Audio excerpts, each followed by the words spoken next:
The story narrates the adventures that followed after the narrator's grandfather, who was an animal lover, bought Toto, a monkey. The story begins with grandfather buying Toto from a Tonga driver for 5 rupees. Toto was pretty and looked so out of place that grandfather decided to add him to his private zoo. He was, however, afraid of grandmother, who did not like him bringing home as many pets as he liked. So the narrator and grandfather brought Toto home and decided to keep him a secret from grandmother. Toto was extremely mischievous. The narrator, at one point in the story, writes that if there is a part of the brain especially devoted to mischief, that part was largely developed in Toto.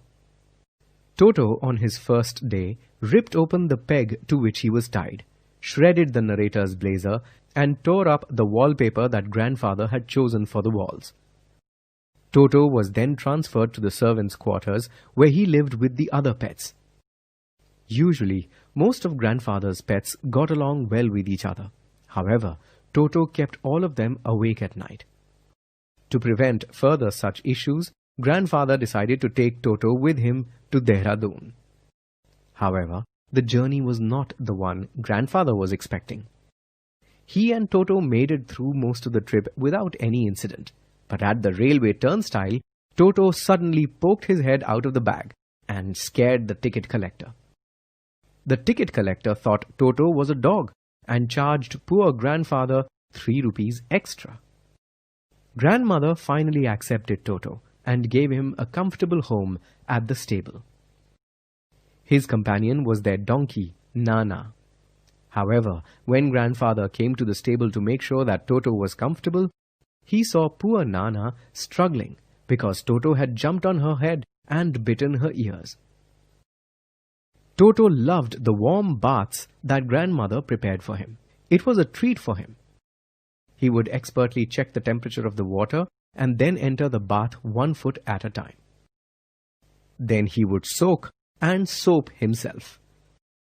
Once he almost boiled himself because he did not realize that the kettle was still on the fire.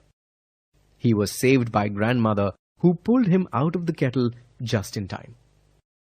One day, grandmother had made pulao. When everyone entered the dining room, they saw Toto sitting on the table, stuffing himself with rice. He threw a plate at grandmother, who had screamed at him. He also threw a glass of water at one of the narrator's aunts.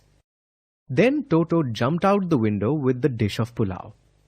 He climbed all the way up the jackfruit tree and ate all the rice while everyone watched. Finally, to take revenge on grandmother, who had screamed at him, he threw the dish down the tree and laughed when it broke into pieces. This incident made everyone, especially grandfather, realize that they could not keep Toto for long. He was becoming very expensive for them to keep because he kept destroying things. They could not keep replacing them all the time. So grandfather took Toto back to the Tonga driver, but he could only sell him back for 3 rupees.